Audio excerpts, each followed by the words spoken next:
This unit. This unit. This unit. This unit. This unit. What's good, everybody? Welcome to Giants Outsiders, episode 6. We in the building. Fitz Vegas, Cop Pizzle. Sorry for the technical difficulties, everybody. It's been a rough 45 minutes, but let's just get straight to the content. Cop, how you doing, man? All right, we're only 60 minutes late. Yeah, it's a little bad. It's okay. It's okay. You know, I mean, honestly, a product like this, sometimes the people gotta wait. Yeah. You know? Sometimes they gotta wait. They need to hit the like button and just take it like it is. Build that temptation. Anyways, so last time we talked, you want to read that super chat? Yeah, shout out to Zach Phillips. Remember, supporting Big Fist can support small businesses. You two are the truest fans on YouTube. You guys never talk about negativity on your channel and you uplift your team. That's all me and Cop Pizzle try to do, man. I'm gonna need Zach to, instead of using the TOO, to use the TWO. But thank you, Zach. Shout out to Zach. I just noticed that. I really did. I just read it. I just read it as is. I didn't even notice that he didn't use the didn't notice that. You know. But anyway, so the last time we chatted, that was obviously the night before the preseason game. Correct. And so I wanted us to talk about the preseason game a little bit. And kind of, maybe we agree on some things. Maybe we have some different opinions on some things. So, I really like.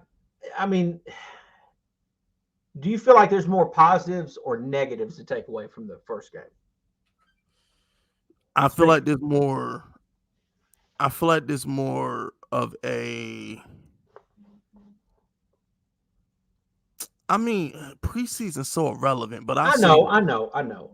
But the one noticeable thing that we can take positive was the offensive line looked competent. So there's one thing that we can take from the two series that the starters played was the offensive line looked competent. Daniel Jones had time to process the field. He had time to make a decision. He even had time to pat the ball and decide if he wanted to run for that first down or not. The offensive line was the only positive takeaway I had from the preseason game. Well, I really liked our running game.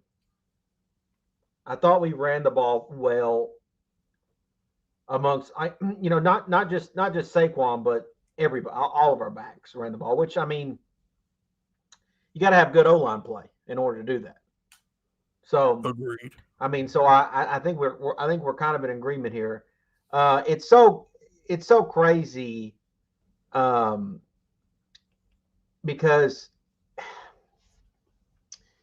Fizz, I don't hate Tyrod Taylor. I really don't. I respect his game. I respect what he's done so far in the league.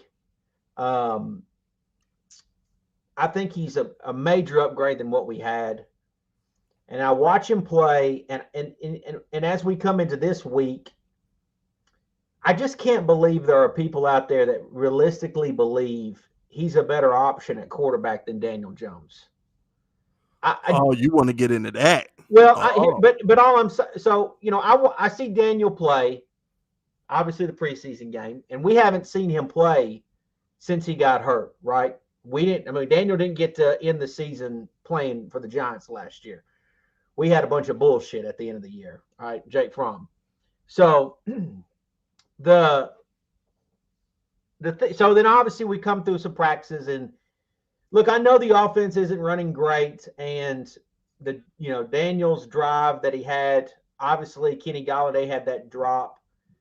You know, he did have a bad throw to the back out of in the flats overthrow, but other than that, like I'm watching him play, and I'm like, this is a guy that, you know, I mean, maybe he's not flashy enough for people, but I'm not saying I don't see him holding the Giants back. You know what I'm saying? Like, especially for somebody who's probably learning in a new system, learning some things, getting his chemistry right. And then I see Tyrod Taylor come in, who obviously knows the system because he was with the Bills for a period of time. And I'm like, it ain't like Taylor has this crazy skill set that's above Daniel. I mean, I just don't. I mean, am I missing something? Like, is there something that I don't see, that where I see people, you know, kind of pounding the table, if you will, saying like, "Hey, I think Tyrod needs to be QB1." I just don't.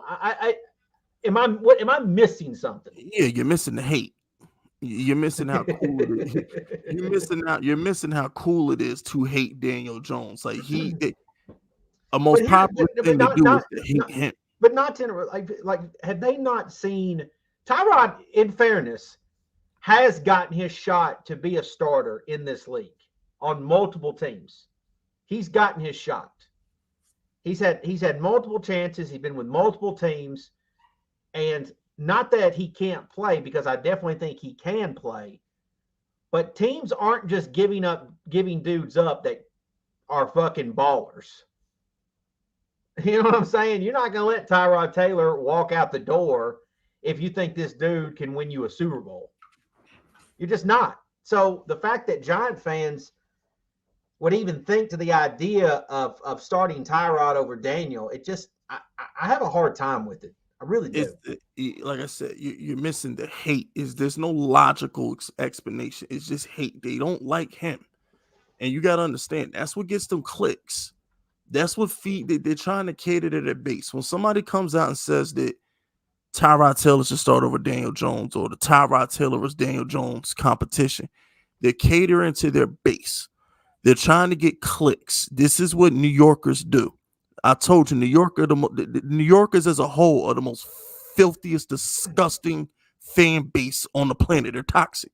It's not just the Giants. This is Taylor's sixth team, by the way. This is bigger than Taylor, though. This is just this is New Yorkers doing what New Yorkers do. They ran Julius Randle into the freaking ground with the Knicks. They buried the Yankees. They're burying the Yankees right now like they're not the second best team in the AL. I know that's so great. That's so I know we're Giants, but like I know the Yankees are in like a little cold streak right now. But like it's the dog days of fucking summer. Yes. They've got a huge ass lead. And you want them to just be tippity top right now, when they could turn it off for just a little bit and then crank it back up in October. Exactly. This is just what New Yorkers do, cop. So I've come to the conclusion that New Yorkers are just negative people. They can't help themselves because they're burying the Yankees are 30 games above 500. You would think they were the freaking Washington Nationals, and then you go to the Giants and like instead of focusing on how good of a camp Kayvon Thibodeaux's having, instead of focusing on how good of a camp Xavier McKinney and Adoree Jackson are having, they're going to sit here and highlight all the negatives, which is Daniel Jones in the offense not looking good. If you go look at what the Eagles are doing, I was just on the phone with LB yesterday, matter of fact. Jalen Hurts had a bad practice, right? LB goes on Twitter and tweets positivity about the first team defense. Look how good the first team defense looks. Proud of the first team defense. And then I had to quote tweet him on Twitter. I said, that's the difference between the Giants content creators and the Eagle content creators. The Eagle content creators have that fan base so lit right now because they're reporting on the positives.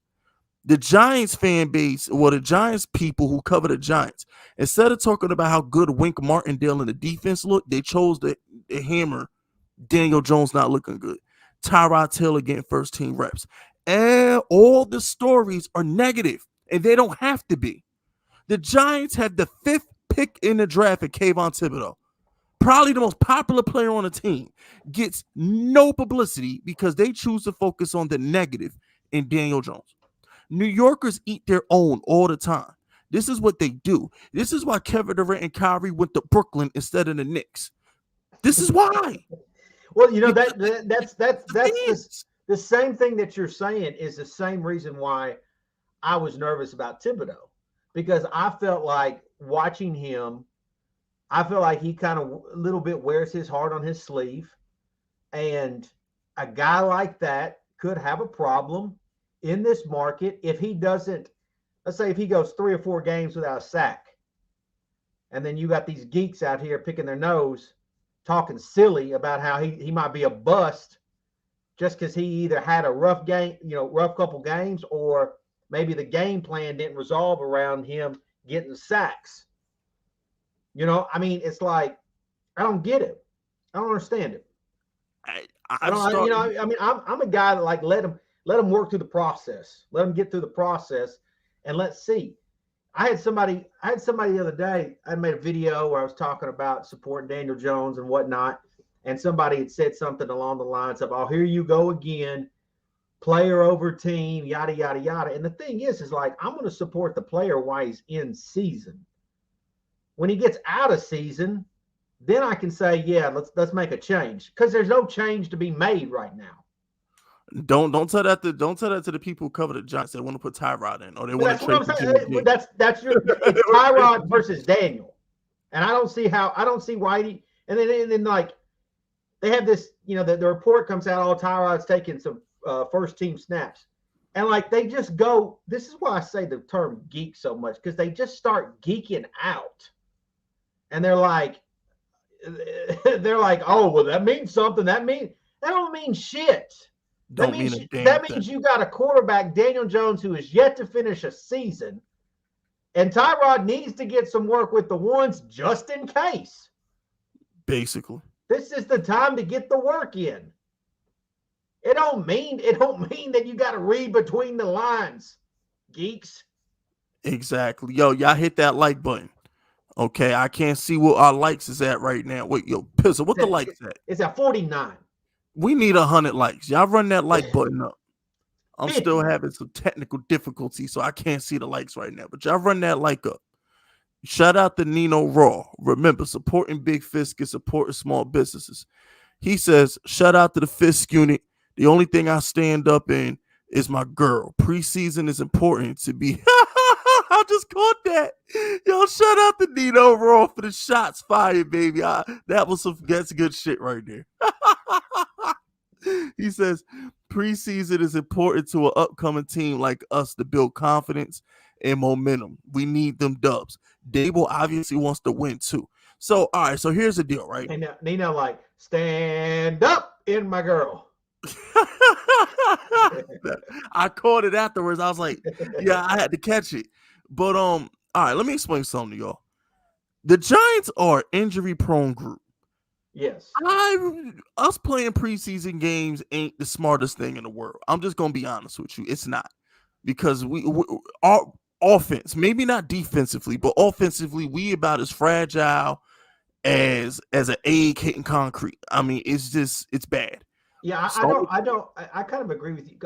Are you suggesting like starters shouldn't be playing in preseason right now? Not even a little bit. We're too fragile. Well, I think that the defensive, the starters, I agree with that. Like, they could come on out, because I like what I've seen from them. But like the offense, there's got to be some type of rhythm that gets created at some point, Fisk.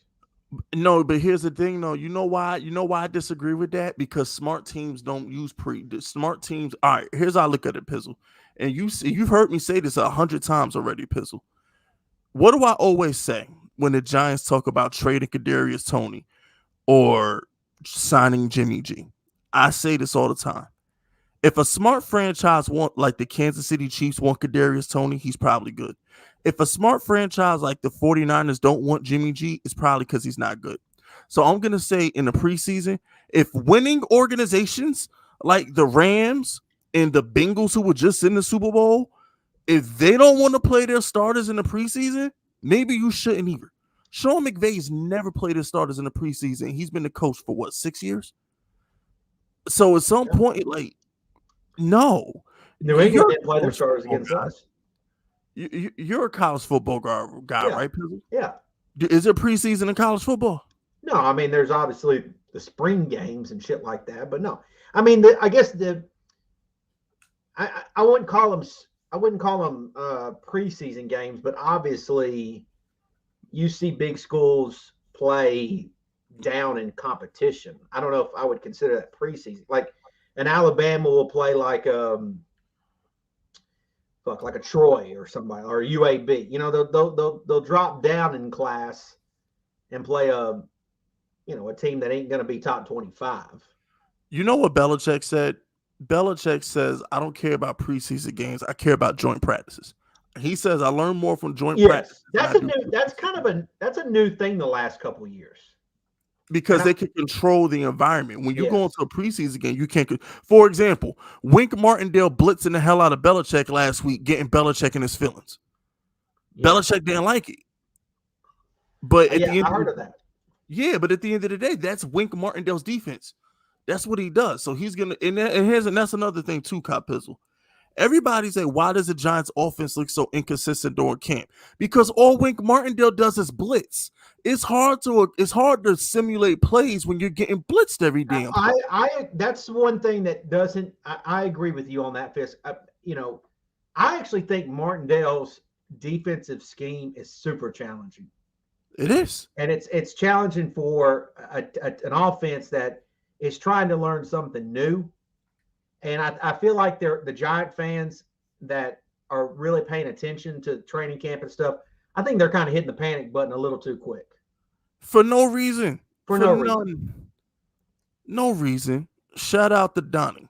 Donnie says we should actually talk about positive things instead of talking about fans being negative. Y'all critique the fan base enough already. Go Big Blue. No, Donnie, no. It's Cop Pizzle asks a question. It's weak by the. I get where I understand what Donnie's saying, because I get that. But I think what's happening, Donnie, is, or at least what I'm seeing is the topics that continue to get brought up. It's the same shit. It's the same shit, but they hate Daniel Jones. That's the problem. On top of it, they're not giving him a chance. So like when he does well, or when you see good things, when you see positive things, obviously training camp you can nitpick a little bit, but we actually saw a game. We saw a preseason game. We saw players on the field competing, and there's a lot of good takeaways from that game. I really thought Beavers, the linebacker out of Cincinnati, looked really good. He's going to get a lot of playing time. That guy, and loves him. He didn't. I don't know if you've ever noticed this, but like some guys in college, they come and put on a pro uniform, and they just don't feel out that uniform. You know, like it's like their body ain't ready. They ain't got the grown man weight yet. Yeah, Beavers looks like he's ready physically. He looks like he's physically ready. I thought McFadden looked pretty good. I don't know. I tell you, this is what I really believe. I think what I saw just in one preseason game, and obviously we got a long way to go, but I think McFadden and Beavers have basically let all of us know that Blake Martinez is going to be here one more year, and that's it. Because which one of them got hurt? Wait a minute, I'm drawing a blank. One of them got hurt for the year, I think. No. What I'm saying though is that they're talented enough. They've shown enough flash that you're not going to have a Martinez in here that's taking up that kind of contract. Oh no, that's I agree. I'm trying to remember which one of them got hurt for the year though. I'm trying to remember. One of them got hurt for the year. It wasn't Beavers. Somebody in the chat let us know which one of them got hurt for the year. I know we lost one of them. I don't know if it was the safety or the linebacker. We lost one of them. Shout out the Cowboys. I don't think we did. Cowboys, thank you. He says, yeah, supporting Big Fisk is supporting small businesses. The division amongst New York Giants fans about DJ has inspired me to start a channel doing Giants content as well as NASCAR. Putting my full belief behind DJ. Sorry for the selfish plug. Go Giants. Yeah, fucking Fisk scaring the shit out of me. I'm like, oh, it was Belton. That's the one who got hurt. Yeah, but he's not linebacker. I mean, he's safety. Okay, yeah, I knew it was. I knew it was one of them young kids that got hurt. I just couldn't remember which one. I knew it was one of them. No, it's not him. Beavers. I just feel like, and I could be talking crazy, but I just feel like there's a Martinez's time will be this year, and then he's out. Yeah, then he's out. Just because it looks like we've got some really good young guys on this roster now, and it's going to be interesting going forward, not only just this year but next year as well. And another Joe Shane draft too.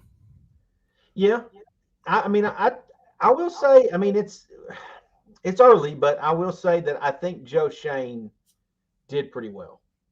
I'm not panicking on Evan Neal. I know some people are already geeking out over that, but like I'm gonna rant on that in a second. That dude's gonna struggle, man. Like he's just going to. Real quick though, I just want to address Cowboys super chat real quick. I think the division amongst the fan base it's just Daniel Jones is polarizing. I think he's just polarizing, and a lot of the reason why he's polarizing is because you have people like Kyle Pizzle and I who understand he's been dealt a bad hand, and we want to see what he looks like with competent coaching and healthy weapons. And then you have the other segment of the fan base who's just angry and don't like the kid because he's the random from Duke, and they want to get rid of him. But you know what's crazy? What's crazy, Fisk, in the NFC East? All four teams have questions about their quarterback. Agreed. And even the Cowboys, like, no disrespect to Dak, I think Dak is good, but like, there's a question of like, well, is he getting paid too much? He is. No, he's not. But yeah, but that's what's going to get said every time he struggles. Is he making too much? Because every one of them, every team in this division, but we're the only one, it seems like, that has all this fuss up. But you are aware, though, Cop, that if Daniel Jones got $40 million, that'd be a discount. So if we gave Daniel Jones, so let's say Daniel Jones does what we think he's going to do, throw like 30-some touchdowns, whatnot, right? And we win a good amount of games. A discount contract for Danny at this point in the NFL would be Dak's contract. If Danny only settled for $40 million a year, that'd be a discount. With quarterbacks getting 50 at this point, Dak's contract is kind of a discount. So, that's the thing is like, that's another thing why I think it's important that Daniel does well this year, because I actually think that he can't really break the bank on us. Unless don't say that. I guess he could, but I don't know if he can really. Nah, because here's the thing, Cop. This is when Danny's going to kill us. Danny won't kill us next year. Danny will play under the franchise tag next season regardless, because he's going to want that max deal. 2024 is when he kills us. That's when we give him the 55 to 60. Because by the time Danny comes up in 2024, after Herbert, Burrow get paid, and they redo Mahomes' contract and all this other shit, that's when he breaks us. So Danny will have a good year in 2022. He'll play that franchise tag in 2023. And then in 2024, when we got where we either got to give him $50 million on the tag or pay him a contract, that's when he breaks us. That's when he puts the gun to that's when he's got the gun in his hand. He's not going to have a gun in his hand next all season, because we could just if that happens, Fisk, the guys that just refuse to be wrong about that, like that are just anti-Daniel, they're going to lose their fucking minds. Oh, they're going to lose. Yeah, they're doing it with Aaron Judge now. That's why. Yeah, Aaron Judge, I hate to rip New Yorkers again, but I got to rip New Yorkers again. This is what bothers me about New Yorkers. Now, granted, I don't live in New York. I don't live in New York anymore. So I don't feel that New Yorker energy. But as a Yankee fan, every single New York Yankee fan sided with the front office. They sided with the front office because they said we do not want another Alex Rodriguez situation, because Aaron Judge he's older. Aaron Judge is not young. So if Aaron Judge gets a 10-year deal, he'll be like 40 years old making $40 million or whatever. I'll give you another example. Edwin Diaz. They were done. The Mets fans were done with Edwin Diaz. All of a sudden now they're playing fucking trumpets, going nuts. And that's my point. So they didn't want to pay Judge back in the spring, but now Judge is about to hit 50 something home runs. Judge has got him by the balls. And that's what I'm saying. And it's going to be the same thing with Daniel Jones, because for some strange reason in New York, there's this prove it to me mentality. Like they can't believe it before it happens. They got to see it before they believe it. Same thing with RJ Barrett right now. RJ Barrett don't get enough credit for how good of a player he is in New York. They're ready to throw RJ Barrett away to get Donovan Mitchell. When RJ Barrett stat line last year was just as good as Donovan Mitchell's, but they want Donovan Mitchell because they don't believe in RJ Barrett, another Duke kid, by the way, another local guy. But it's just, you got to understand the fan base. We're dealing with the New York fan base, so it's like our fan base is never going to be as lit as the Eagle fan base. It's never going to be as lit as the Cowboy fan base, because the New York media, it doesn't matter what the team is. The New York media always focuses on the negatives and everything. They love the bitch. It's what they do. It's the bitch. I agree. I 1000% agree with you. I think both you and I watch all the sports leagues, right? NBA, Major League Baseball, NFL. We watch it all. There's a lot of guys that don't really watch those other sports. They might be just more football fans or whatever, but I think you see it across all platforms of how New York fans are in general, and it honestly baffles me. It really is. It's crazy. You would think that they would embrace the historicalness of their franchises, right? The Knicks, the Giants, even the Jets, obviously the Yankees. The Yankees is probably one of the most, of all of sports. They're the most successful franchise in modern sports. Yeah, it's like when you think about teams that reach a global scale, like some dude in fucking China just sitting there, like he probably knows what the fucking Yankees are. The Yankee. Some dude in some guy sitting in Sweden, he knows he knows who the Yankees are. It's exactly. It's they don't even. It's almost like they don't appreciate that. And it's and a lot of like this, they've been good. They've been relatively good for the last several years. Obviously, they haven't got that championship in recent years, but it's like they don't give. They look at it's like you said. Started out. It's like you've got this great record.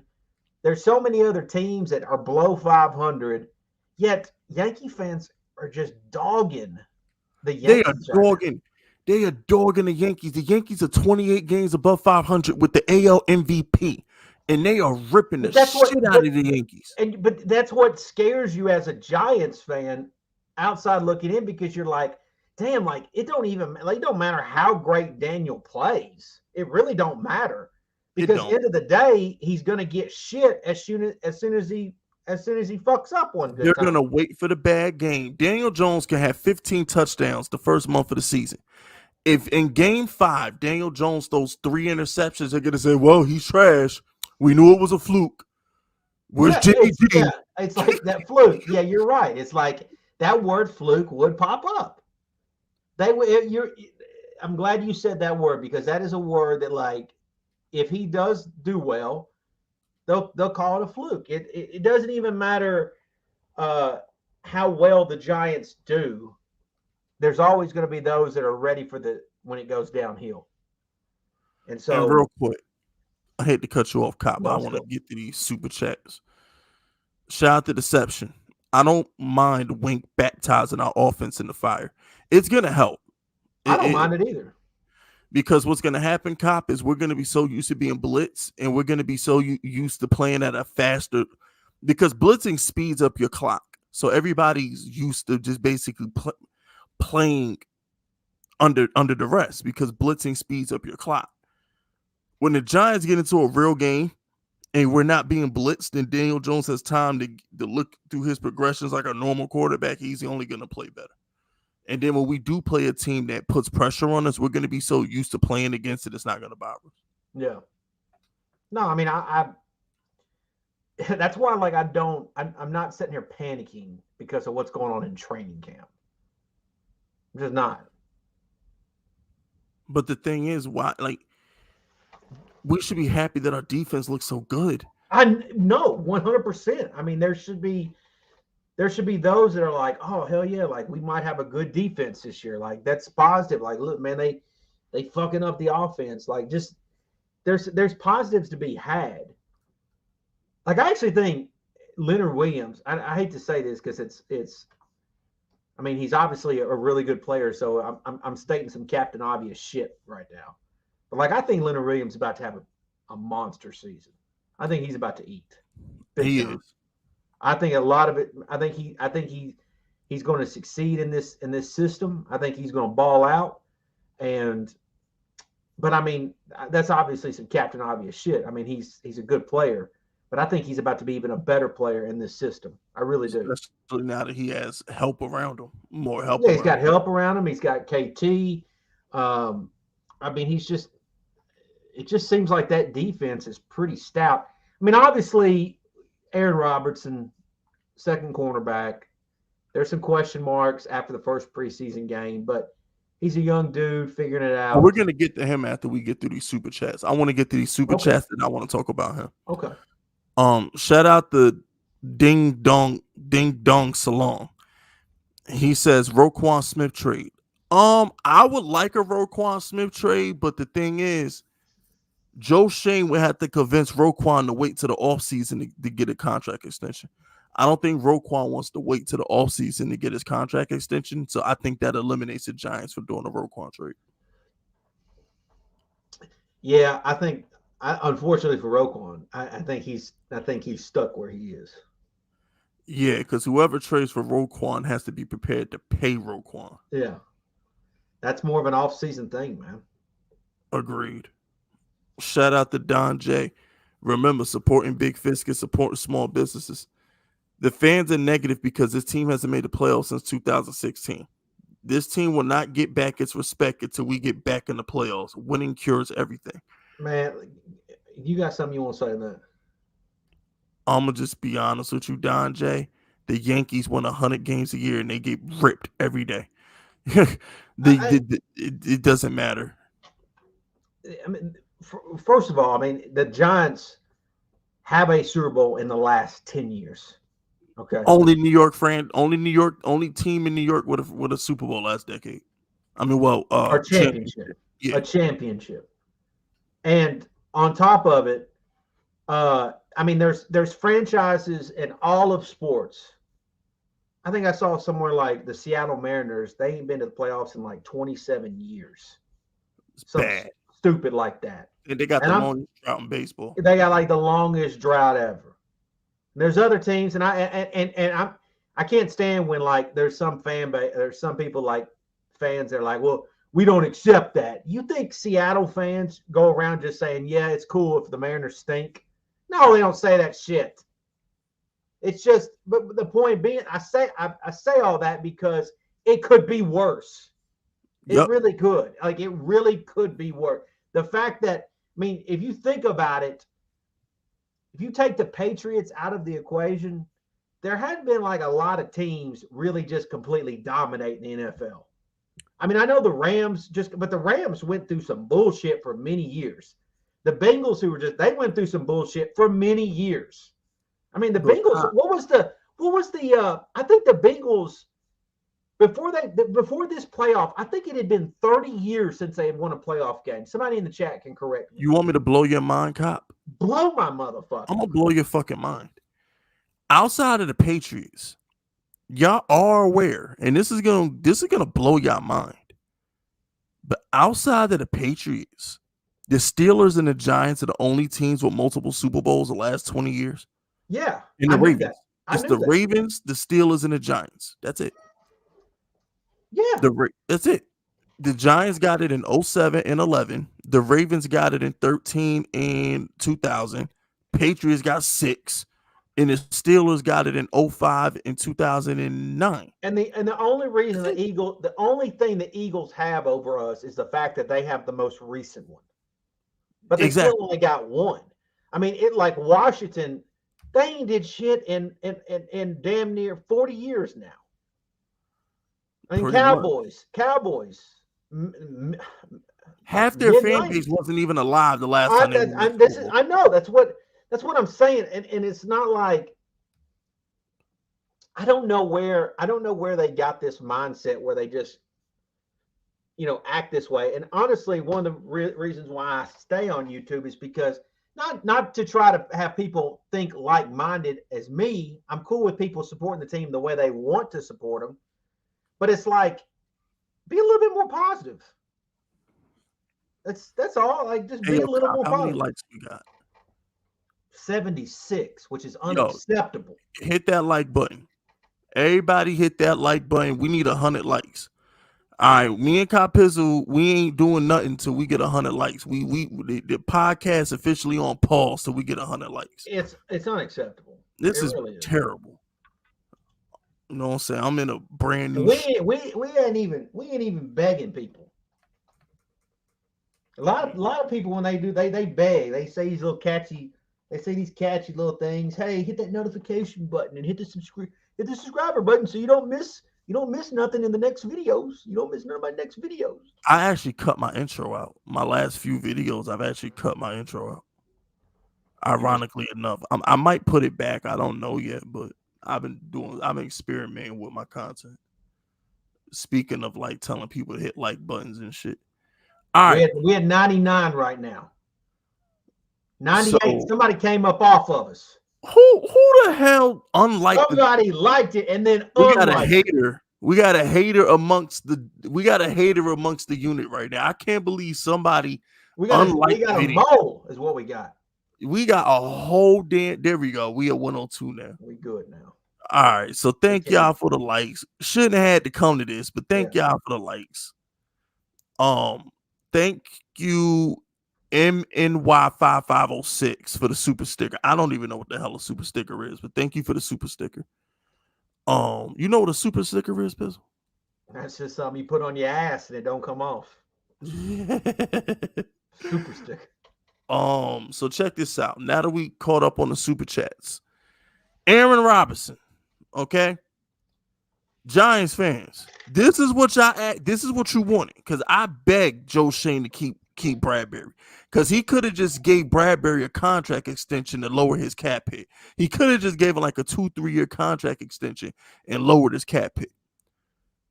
This is what we get for not appreciating Bradbury. Is Bradbury some elite corner that is, irreplaceable? No. But Bradbury at worst was a decent starting top 15 cornerback who would hold his own on an island.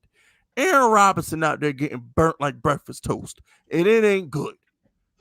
It ain't good. If I know your number in the preseason, that's not good. Number 33 was all over my screen in a bad way. How you hold a player in the end zone and still get beat, bro? Hi. That's the thing. It's like if you're gonna get a flag, make sure it's a big ass flag. The dude held him in the back. Just go ahead and tackle his ass. I mean, this is nuts. Like I said, I don't want to. Here's my problem, Kyle Pizzle, and I said it. I tweeted it too. Right? Here's my thing, Pizzle. Joe Judge drafted him. Okay, that's a Joe Judge pick. If Joe Judge goes into the game and his plan was to attack, because him and Patricia are co-offensive coordinators. So a Joe Judge plan was to target Allen Robinson. What the hell does that say about Allen Robinson? That's what the hell does it say about him? I mean, I'm not ready necessarily to give up on him. I like to see him get another couple of more cracks at it, but I gotta be honest, I'm nervous. Yeah, very nervous. Like I said, I mean, I'm not gonna take preseason too serious. I'm not, but those were against the tools, bro. I'm not worried about when we play like the Cowboys, because the Cowboys, not saying the Cowboys ain't a better team. I'm just saying, like, it's not like they got they're loaded at receiver, right? I mean, they got issues at receiver right now anyways.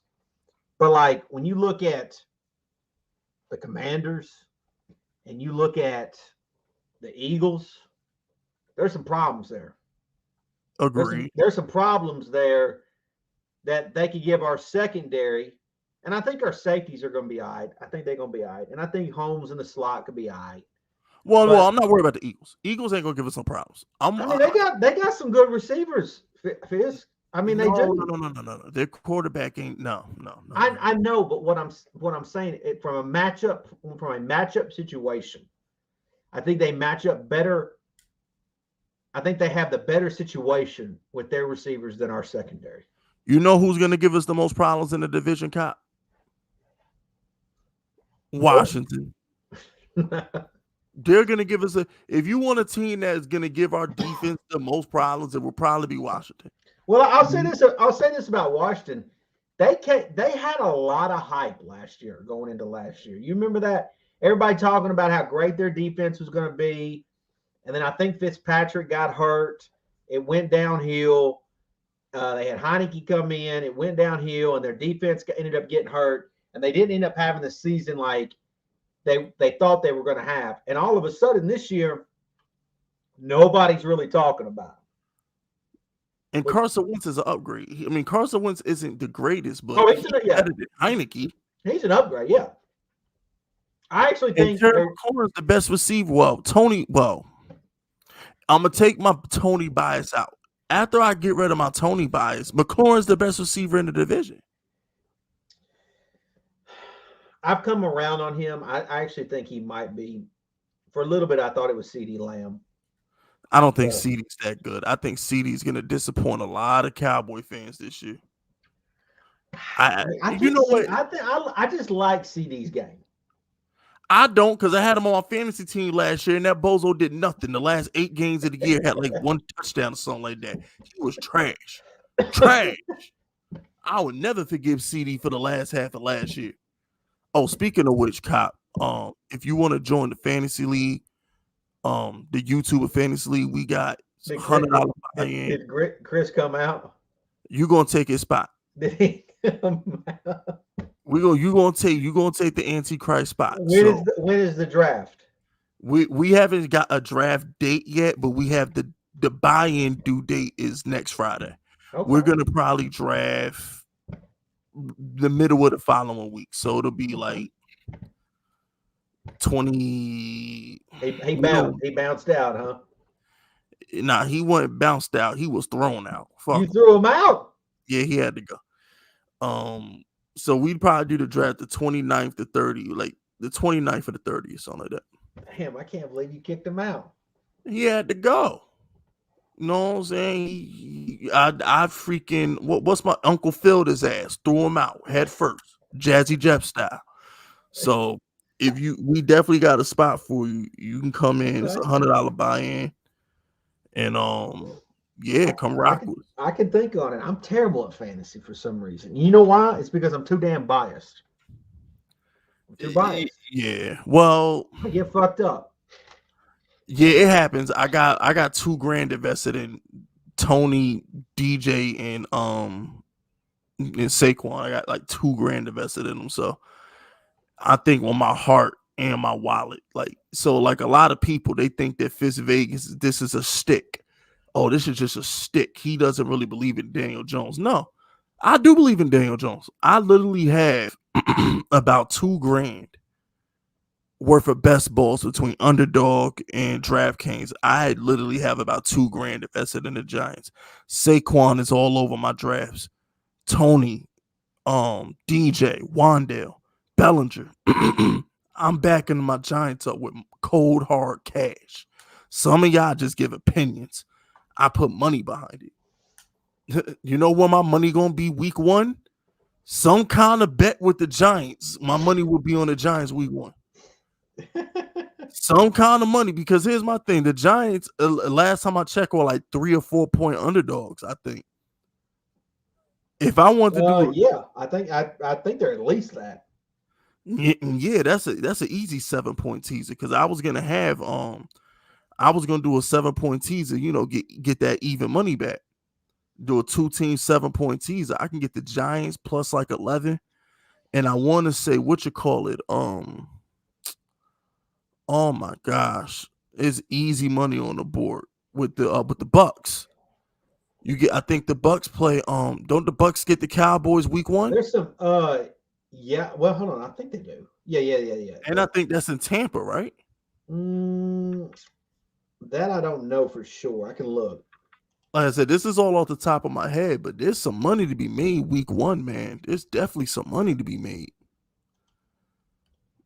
The thing about Tampa is I think that I don't know what the hell is going on with Tom Brady. Yeah. So it's actually at Dallas. It's on Sunday night. It's Sunday night, the Sunday night game. Oh, it's at Dallas, even It's better. That's at Tom Dallas. Brady and Jerry World on a primetime game, even better. Yeah, it's in Dallas. Shout out to that boy. Go ahead. Shout out to that boy Tyler. Remember, supporting big fish is supporting small businesses. How good do you think DJ will be now if Odell never got traded? Oh my gosh. If you keep Pat Shermer, Odell, Daniel Jones is a top 10, top 7 quarterback. Easy. If you keep Shermer, and here's another thing too, Cop. It's bigger than Daniel Jones. If we don't get rid of Odell, Saquon Barkley is a top 5 running back, without a doubt. If he doesn't get hurt. Yeah, if he stays healthy, because I think what hurt Saquon Barkley the most is when we got rid of Odell, teams loaded the box on him. It hurt him. Shermer. It hurt. The Shermer thing is so hit or miss with me because it's like, on one instance, I'm like, well, that dude had no business being a head coach. Still doesn't have any business being a head coach. But obviously, I think he's got some really good qualities as being an offensive coordinator. And Daniel seemed to kind of, flow with what he was doing. And so it's one of the things where it's like, it just sucks that he wasn't a better head coach. You gotta cater to the quarterback. You know who else isn't a good head coach, Kyle Pizzle? Zach Taylor. But he works for You don't think he's a good head coach? Zach Taylor stinks. He is not a good head coach. He stinks. So if you believe that, then there's a lot of people that believe that's just all Joe Burrow. It is all Joe Burrow. That's all. No, hold on. No. Jamar Chase and T. Higgins make a lot of good plays for him. They make a lot of good plays for him. Kind of the way Odell Beckham helped Eli Manning with them 70-yard slant plays and shit. Chase and Higgins do a lot for Burrow, but it's those three. It's Chase, Higgins, Burrow. Zach Taylor's not a good head coach. He's not. He's not a good head coach. It's kind of like Mike McCarthy. Aaron Rodgers made Mike McCarthy. So you could tell when a head coach. I mean, obviously it's nice to probably have a Joe Burrow, but I think Zach Taylor's a good coach. I don't know if he's a great coach, but I think he's a good coach. I mean, I think he came from McVay. Wasn't he he was with the Rams? They all come from either McVay or Shanahan, one of the two. I think he came from it. So, I mean, obviously he's kind of got that system, which obviously those two met in the Super Bowl. So obviously that system is kind of working for whatever reason. Yeah, it's called Matthew Stafford and Joe Burrow. But go ahead. I mean, maybe. I mean, shit. Because it didn't look too good with golf. It looked good with golf for like 1 year. You know what I'm saying? Like, so, let's be fair. But what I was going to say is, like, Daniel Jones made Joe Judge. I tell you what's interesting. There's a lot of people. You were talking about the quarterback. There's a lot of people, or a lot of, you've heard it said before, where it's like it's a quarterback-driven league, right? And so it's like you're saying now, you're like, well, yeah, it's because of Stafford and Joe Burrow. But what's interesting is when you look at all the teams in the National Football League right now, outside of maybe Chicago, because I don't think every team's got weapons. Like I every mean, team. Cole Kmet and Darnell Mooney are, they're not terrible. They're not the Who? best, but Cole Kmet and Darnell Mooney. I He got a mean, little like, but something. I mean, a lot of teams though, like they got dudes, and and the reason I say this is because it seems like more than ever, it's coming down to the damn quarterback. Like, Agreed. because like there's so many teams that's got just dogs on their. I mean, like Miami, for example, could be unbelievably on offense this year with the weapons they have with like Waddle and Hill, but you don't know like what they're going to be because of Tua. You don't. I mean, you don't Agreed. know exactly. I mean, even the Giants. I think we have confidence in Daniel Jones, and if these dudes stay healthy, which we really need to have a conversation about Kenny Golladay. Nah, We forget Galladay. We need to talk about Toney. we need to talk about Toney too. Why? Because I got to be honest with you. I got some concerns. Well, let me finish off this super chat. We can get Finish straight it into off. the wide receivers.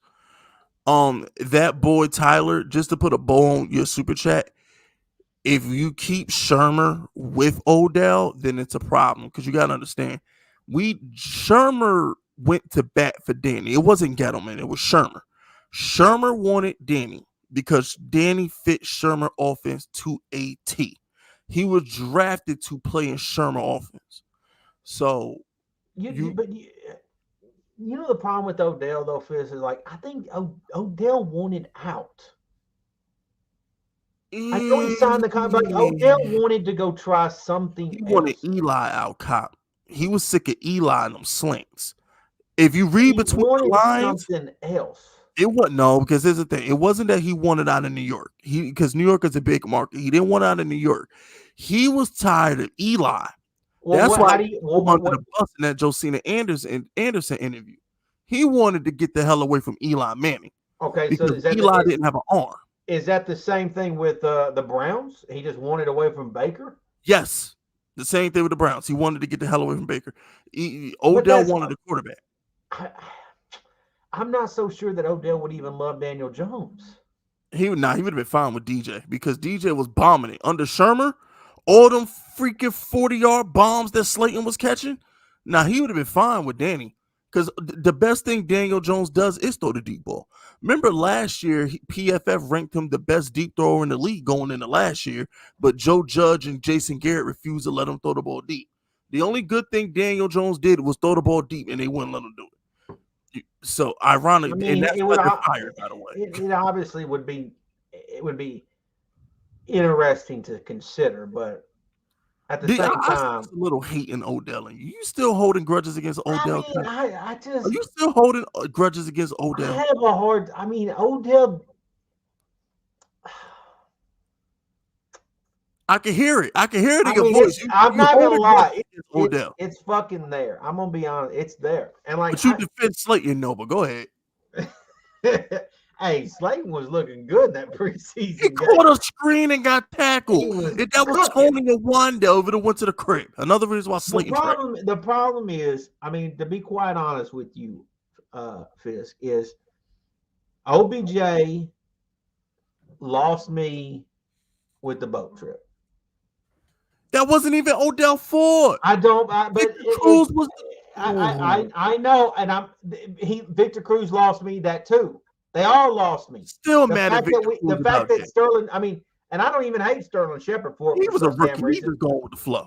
But it's just like, man, it's like we just didn't need it. It was unnecessary. And then since the Giants haven't been shit since the damn boat trip. Yeah, that boat trip is the curse. It's a curse. We got cursed from the boat trip. It's a curse. And then them dudes went out there shirtless and Lambo. They did it shirtless. And here's the thing, Fizz, if they would have just went out in that game and just balled out and I would have been an Odell supporter probably for life. If he would have just came and played in that game. And I know maybe I'm being petty, but I don't know, man. The most important part, you have not brought up the most egregious part of the boat trip yet. Go ahead. They was wearing Timbs on a boat.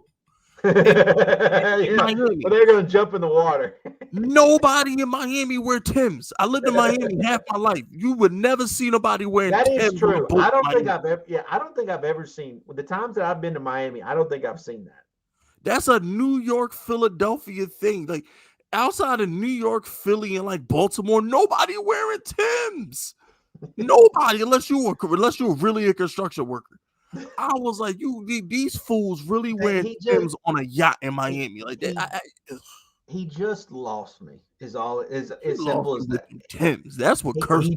He just lost me, and there's no question that I will acknowledge that dude legitimately won games by himself for us. No question about it. Gave Eli Manning an extra couple years, to tell you that much. The catch is amazing, special, crazy, but like, I don't know, man. Like, he just lost me. Shout out to Wesley Pipes. Remember, supporting Big Fisk is supporting small businesses. Speaking of Timbs, here come my man Wesley Pipes. Yo, Fisk, that llama I got you for your birthday ran away, bro. My fault, G. Also, Sasha Banks escaped, and now I got a SWAT team and the National Guard surrounding my apartment as I'm typing this. Hey, yo, check this out, Wesley. This is what I need you to do. I need you to tie your Timbs up. Okay, I need you to tie your Timbs up, and I need you to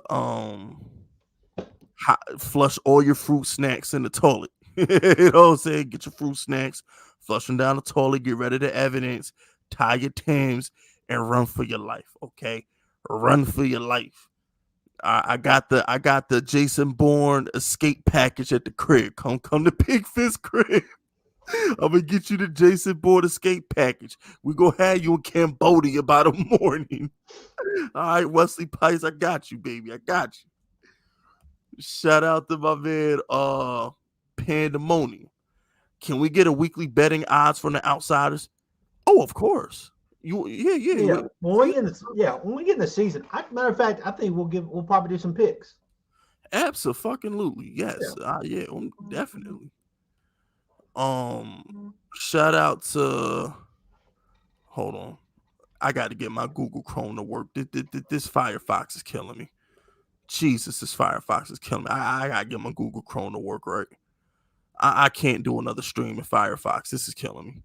But yeah, because you definitely got to do some Cop Pistol, and I definitely got to give y'all them sports bet picks, break down who we liking and stuff like that. Yeah, we definitely gonna do that. One of the things Cop Pistol and I both do is we love to make money on these books, so that sounds like fun. Shout out to Corey Harris. Quez Watkins better than E. See, Corey, this is why you never getting your wrench back, bro. This is why Corey never getting a wrench. If you ever now they just talking reckless. Yeah, it's dude. And here's the thing: we gonna. I'm sure we about to say something negative about some giant receivers. We ain't even sitting here talking about how we ain't like they're the 5 best receivers in the NFC East. Here's the problem with the Giants receivers. Okay, here's the problem with the Giants. They fragile. They fragile. Okay, they really are. Fragile. The totality of them, they really are. Which is why Joe Shane thinking 3 steps ahead. I told you, everybody, in life, you gotta think 3 steps ahead. This is why we have Wan'Dale Robinson. It would not shock me if Wan'Dale Robinson is our number 1 receiver by midseason, because Galladay is either going to be hurt or he can't catch. And what is Tony his problem, man? Galladay, oh my gosh! Like, did he just get the bag? I don't know. I honestly, Cop, I don't know. I wish I had an explanation for what the hell is wrong with Kenny Galladay, but I don't know. I couldn't tell you. I couldn't. I mean, like you were talking about Matthew Stafford? Like, did Matthew Stafford just make Kenny Galladay? Probably. I'm gonna be honest with you, Cop. Probably, because the same thing with Eli Manning. Eli Manning made Steve Smith. Steve Smith caught 127 balls from Eli Manning, went to the Eagles and got cut. Hakeem Nicks looked like the greatest receiver on planet Earth for the 2011 playoffs under Eli Manning. Went to the Colts and got cut. Sometimes a quarterback just makes a wide receiver look better than what he is, man. it's highly possible that that Matthew Stafford was just throwing bombs to Kenny Galladay. It's like it's crazy. Like I'm sitting there watching clips, and I'm very optimistic. I'm gonna be honest with you. Half of the time, I try to be just real. I try to lean more on the positive side than the negative. And I'm sitting there watching Galladay, and you know how you just see athletes. Don't even matter what sport it is, but you see athletes. They just do stuff where they just make it look so effortlessly and easy. Yeah, like Jerry Rice. Yeah, like Jerry Rice's whole career look easy. But he don't. It ain't like he's. It's like Ken Griffey when he would swing a bat. It would just look effortlessly, like it would just be like smooth. But then you watch a guy like Bryce Harper, who's a great player, but like that dude looks like he's putting everything into it. It doesn't have the same smoothness to it. I get like I understand athletes being just smooth about it or cool about it, but like Galladay just comes off as lazy to me. He just comes off as like, and I know that he ain't lazy, but I'm just saying it. He just, the way he acts, it ain't like he's being smooth with it. It's just like he's just kind of out there, just like, yeah, y'all paying me a shit ton of money to come out here and put on these pads, wear this helmet, do the little dance, and I'm gonna get back home and do what the hell I want to do. It don't seem like he's got that hunger, man. I'm gonna keep it 100 with you, Kyle Pizzle. Last year, he was bitching to Jason. He yelled at Jason Garrett a lot last year. So I think he used to care, but I think last year, I just think he had such a bad year last year that I just think at this point, Galladay is just like, I hope we didn't ruin him. In a long story short, Pizzle, I just hope we didn't ruin him because he had fire last year. Man, last year he was demanding the ball, he was yelling at the coaches. But Fizz, if you were a player on this offense, okay, now maybe he knows something that we don't. But if you're a player on this offense and you see what Daboll has done in the past with other players, and you in one of this great market, the New York market with the rocking the Giants. Which means that in this market, you can literally become a superstar, a household name. You ain't going to be – think about how great of a receiver Steve Smith was for the Carolina Panthers. He was a great player, a great receiver, but it's not like – did he really get the recognition that he deserved? Absolutely not, because he played in Carolina. Because he played in fucking Carolina. Yeah, absolutely not. And so what I'm saying is there's a handful of teams in the league that play in these big markets or play for these well-established teams that you can literally be a superstar, like all over ESPN, all over everywhere, just crazy. And you don't even seem to give a damn. You don't even care, it looks like. Like I said, I can't defend Galladay at the moment. I just think that last year, I just hope we didn't ruin him. I just hope Joe Judge and the 2021 Giants just didn't kill Galladay's spirits. That was an egregious drop. It really was. And I just think Galladay's too good of a player for that to happen again. I have faith in Kenny Galladay. I do. I'm not going to sit here and lie to you. But I just think Kenny Galladay's role with the Giants is a Mike Evans role. I just think Kenny Galladay is going to be like a 70-catch guy with like 13 touchdowns. I just think that's his role with the Giants. I think Kenny Galladay is going to be our. You think Kenny Galladay scoring 13 touchdowns this year? Hell yeah. The floor is 10. I don't fucking see the floor is 10. I don't fucking see. If I felt like he had like that crazy ass red zone presence, he does. I don't think he does. He did in Detroit. I don't think he cares to have it. I'm gonna go out on a limb and I'm gonna say Kenny Galladay's good for a minimum of 10 touchdowns. At least 10. I am more on the side of what you're saying, like Wan'Dale might be number one. I don't think Wan'Dale's gonna get hurt. He just looks like he's got this compact body that it don't look like he could, get rolled up and have some weird ass ACL injury. It doesn't look like he could take, he could take obviously a helmet to helmet big shot. He's built right. But he's just built. Yeah, he's built right. He's built right. He's perfect for his size. He's the perfect. He's just proportioned right. You know. And if you look, I challenge Giant fans, not that we looking at dudes like that, but you look at like a Sterling Shepard, and then you look at Wandale, and it's like there's a difference there. There's a difference there body wise, and I think you kind of can see why Shepard has the injury issues that he does. But I'm going to be honest with you, Fisk. I think Kenny Golladay is going to be like. I think he has every chance to be the next Evan Ingram. No. Relax. I believe that. Chill. Because hold on, Chris. You're going too far. Going too far. We collectively, as Giant fans, came together and hated Evan Ingram. Yeah, but that's because he sucked. Golladay doesn't suck. I think Golladay might suck this year. He's not going to suck. Golladay will be fine. Man, I hope he don't, but I'm telling you. He's not going to be worth the contract, but he'll have a good season.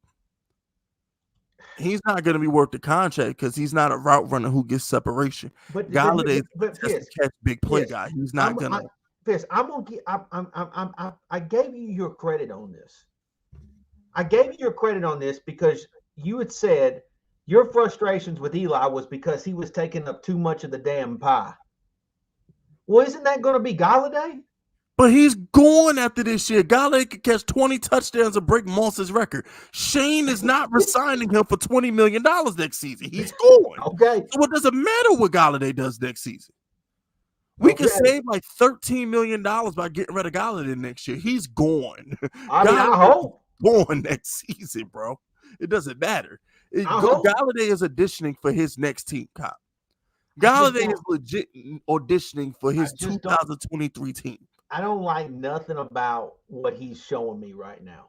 He's better than Slayton, period. He's better than Slayton. He's better than Ingram because they're trash. Golladay is a great player when healthy and he getting the ball in situations that he could do his thing. Let me ask you this, because I know you got that hate for Slayton.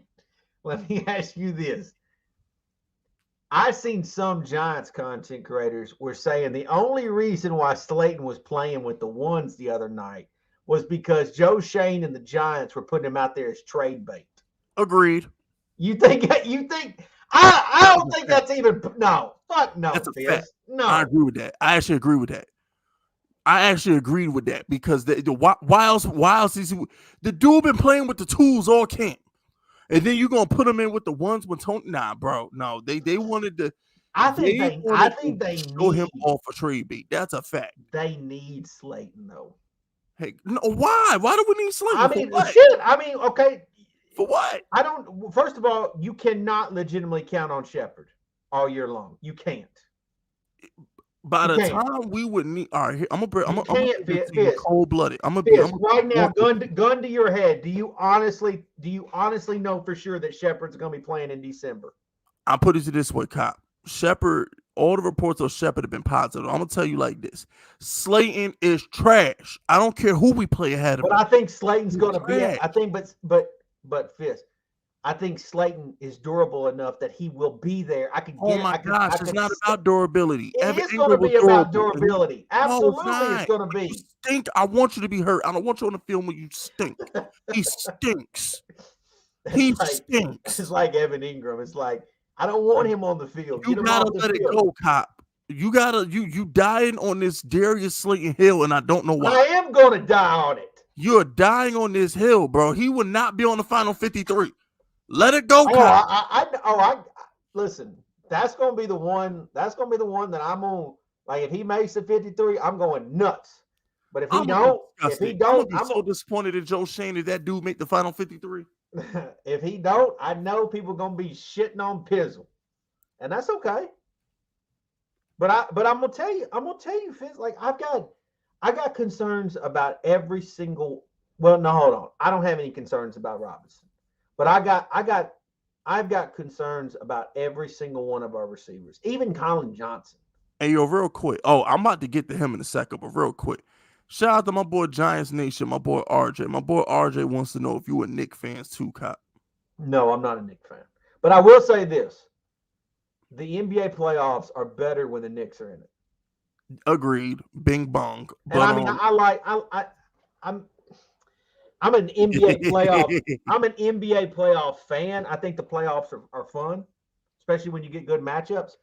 but the Knicks are just better. Like, that's what sucks about them. Like, again, I hate to be shit, but like the Garden, when you get Madison Square, like some of my favorite matchups was Reggie Miller with the Pacers back in the day, playing Starks and Ewan, and you had fucking Spike Lee on the sideline going, talking shit.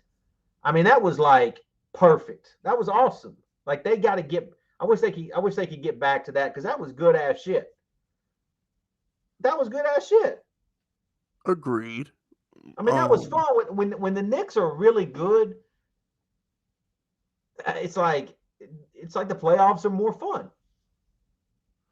Agreed. And shout out to Corey Harris. You don't want that debate smoke with LB. Man, bro, I had LB. Is he talking about Laura Brunson? Yes. I had LB. Have you went on his channel? I haven't been on his channel. I don't even remember. I don't even remember. I talked shit to LB like 2 days ago on Twitter. LB, I had LB come on January 6th, ironically. That stream, I may have took it down or whatnot, but I had LB come on my channel and admit he was wrong about Carson Wentz. Ain't nobody. I know. I made him admit it.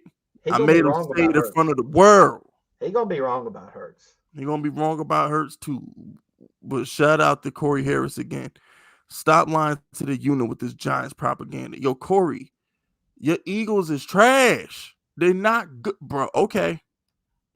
What were the Eagles, like 1-5 or 1-7 against teams with winning records? They beat up on a bunch of teams. But the thing with the Eagles, though, Fisk, is just like us, they got a very nice, favorable schedule this year. It's going to be times when you're going to see the Eagles and like, fuck, man, they get an easy game again.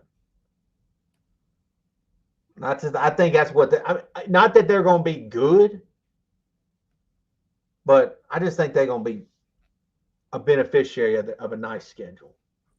And shout out to Corey Harris. And the Warriors going to destroy the Lakers. Red pill, bro. What the fuck's he saying? He's a Warrior fan too. Well, no, wait, but that's some guy. Well, I mean, the Lakers are fucking done. Wait, what are you talking? Cop, watch your mouth, bro. What do you mean, Fist? Watch your mouth, bro. Don't ever. What do you mean? Wait a minute. What do you mean? Don't ever disrespect LeBron like that, bro. What are you talking about? Don't tell me you think LeBron's the GOAT. He is the GOAT. Fuck no, Fist. Oh, don't tell me you're one of them Jordan guys. He is. I am a Jordan guy. Oh my gosh, Cop. So much to teach you, bro. Look, Fist, so much to teach you. Fist, seriously. There's nothing more funnier than watching LeBron shoot the 3 ball. Wait a minute, he a better 3-point shooter than Jordan? And don't give me that they didn't shoot threes in the 90s. They technically did. I don't want to hear that because I know that's what you're about to say. I don't want to hear it. That was a different game. Bro, the 3-point line was shorter. The 3-point line was shorter, and Jordan still couldn't hit him. I'm telling you right now, this is what I'm going to tell you. If both of them in their prime, and we picking dudes off the line, give me MJ. Bro, LeBron in his prime. LeBron in his prime with the 8, he's better than Jordan. He's better than Jordan, bro. Like, stop. No, listen, I will say this. Here's the argument that they don't talk. Jordan never won a ring or never did shit without Scottie Pippen. Or Phil Jackson. That's a fact. Well, I know, but Scottie was out there with him. Scottie don't get enough credit. LeBron, like the Dwayne Wade, Ray Allen, they got credit with LeBron. Or Chris Bosh, they got credit with LeBron. But like Scottie never got any credit. LeBron went to 3 different teams, Cop Pizzle, and won Finals MVP. The debate is over. 3 completely different franchises with completely different supporting cast, and 1 Finals MVP. I think Jordan's best teams are beating LeBron's best teams. Not in the. You know what? We're moving on because we would fight about this all day long. We'll fight about this all day. So we gonna have to move on because I don't even want to hear that phoniness. Yeah, James is right too. LeBron has a tough time hitting free throws.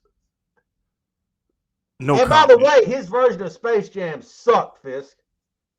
It wasn't like the original.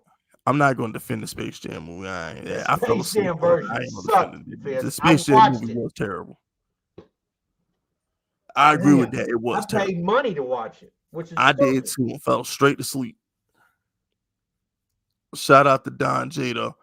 Pitching fans over here talking all that trash, but want to magically forget when they lost to Daniel Jones' final game last season. That's a fact. Last time Daniel Jones was healthy, he beat the Eagles. I think this NFC East is overall is very competitive. Daniel Jones owns these fools, man. Last time Daniel Jones was on the football field, he beat the Eagles. Eagle fans, I'm telling you, this season not going to go the way I think it is. They're going to be sick when the Giants is good. They're going to be sick.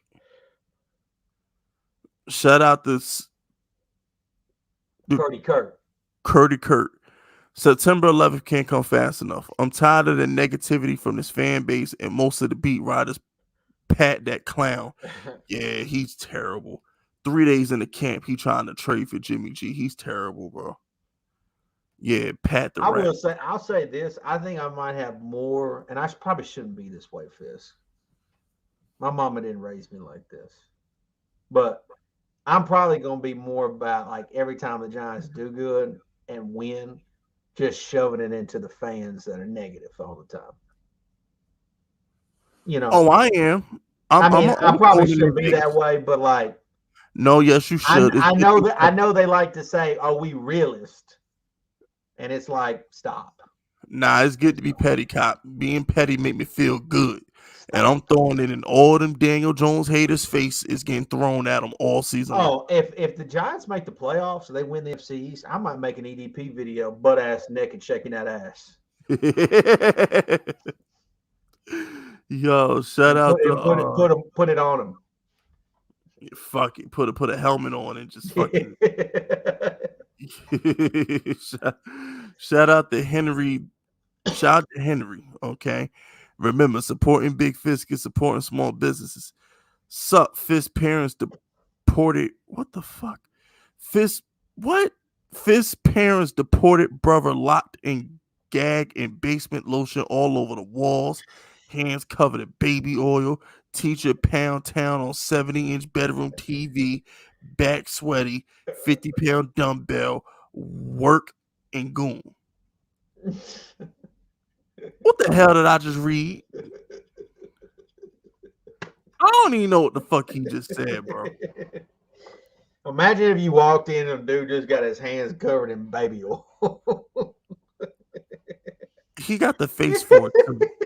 That thumbnail, bro. He got the face for it. Oh, that's so bad.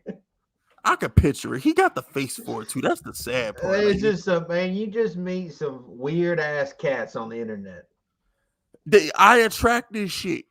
I do. I mean, it's just a jungle full of just a bunch of wild heathens. I really attract this shit. Like, I attract this energy, bro.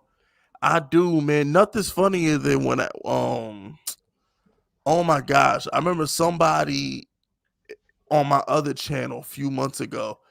They was impersonating Harambe. You know the gorilla that got killed? Yeah.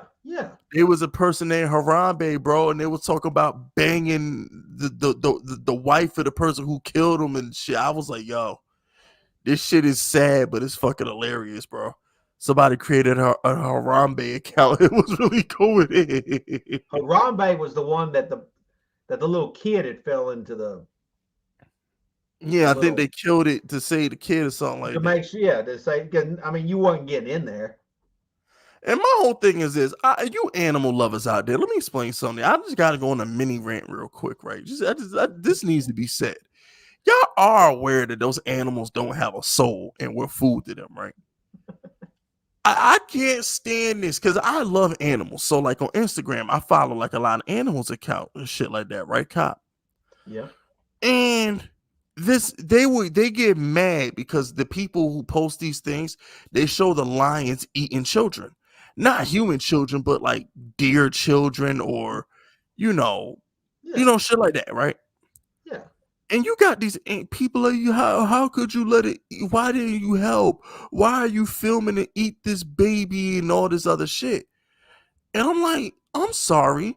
What the hell is the difference between a lion eating a fucking deer or a giraffe and us going to the fucking grocery store and getting some pork?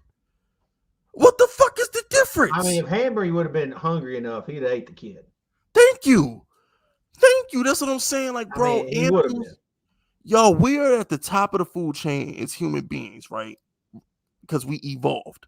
But if you put a human being in the jungle, if you put a human being in the safari, we fooled December.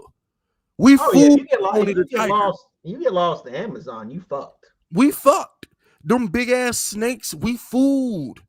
I can't stand when people see these animal lovers. Oh, how could you kill that animal? How could you do that? Because that animal gonna kill my black ass. That's why. Fuck out of here, bro. We a whole full course meal to these animals. They ain't think about us. These animals ain't paying. If that's your dog, I get it. If that's your cat, I get it. But guess what? That lion gonna murder you.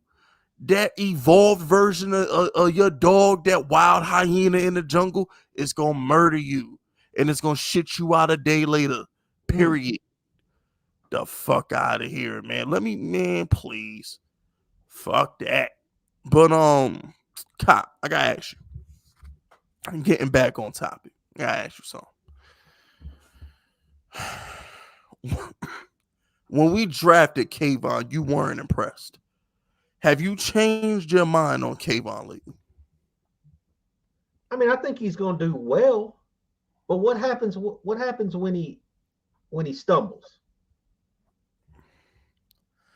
I don't think he's not the best player on a defense, so I don't think he's going to get that kind of smoke. Well, that's another thing too. Is like I think we actually got some really good players. Like I mean, I've already said that I think like Leonard Williams is going to have a big year.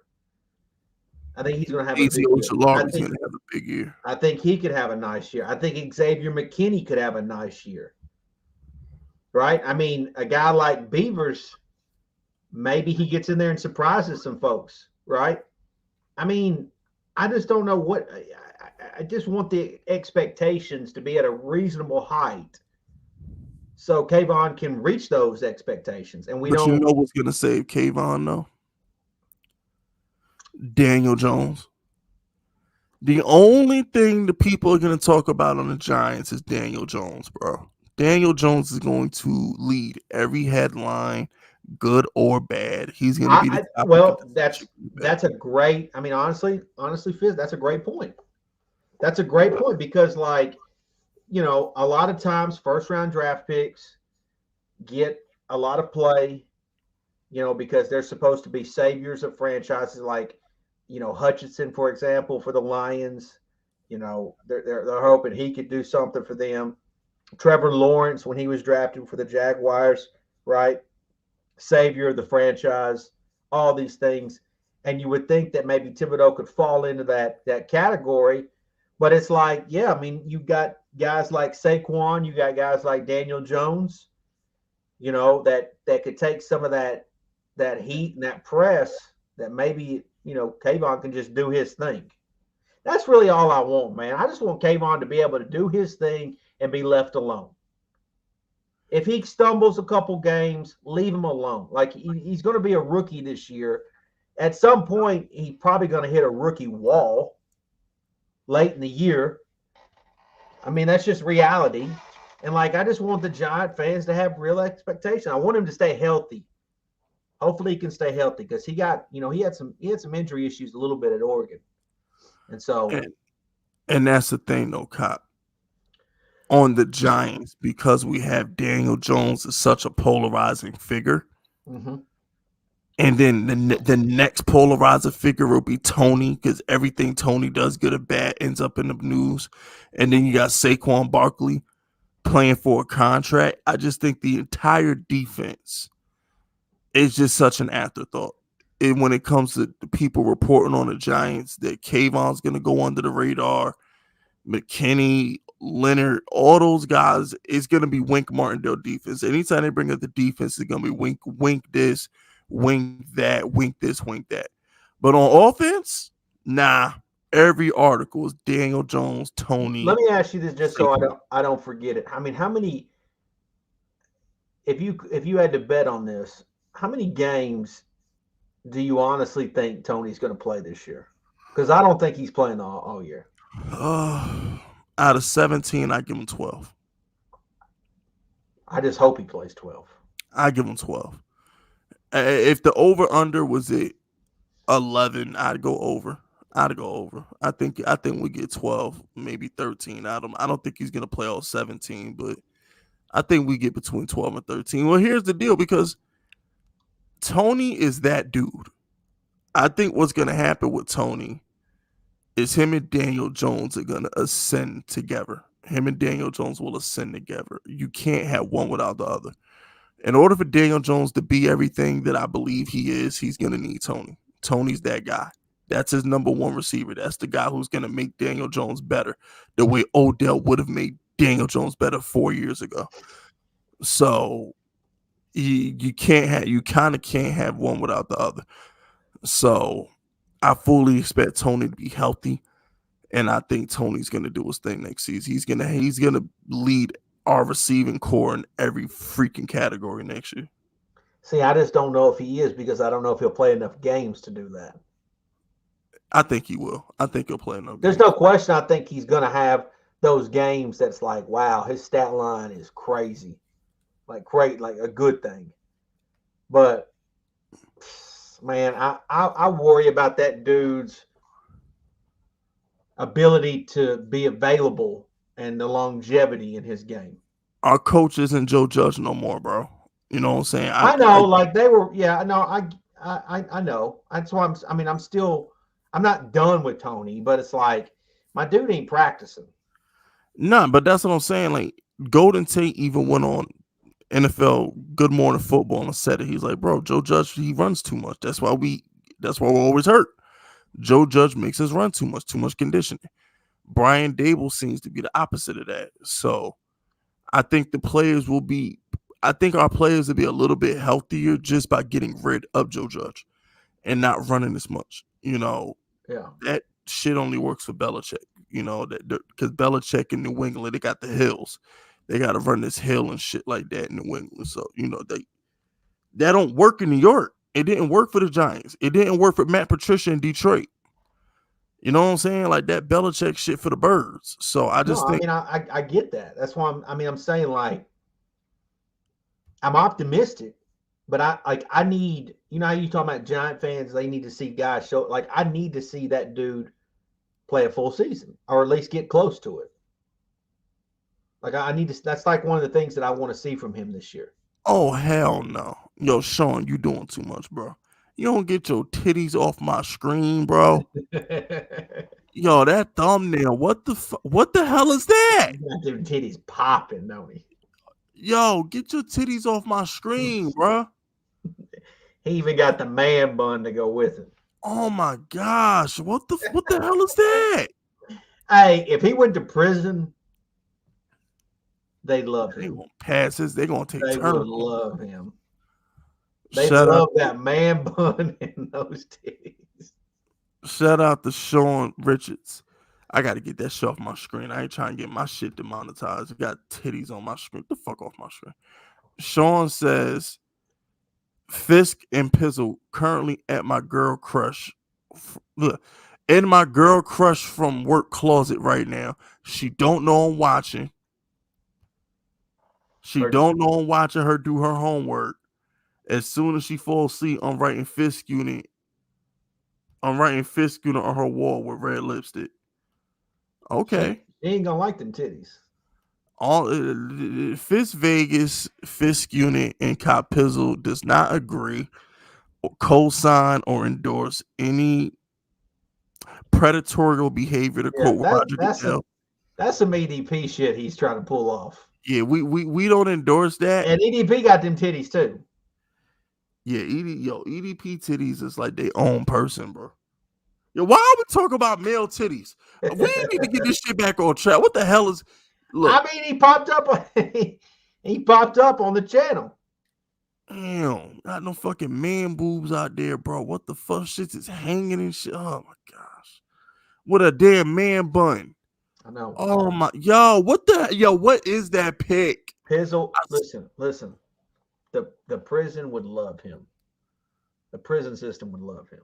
Oh my gosh, I had to get that off my screen. YouTube not about to demonetize me for having that freaky shit on my screen. I got me fucked up.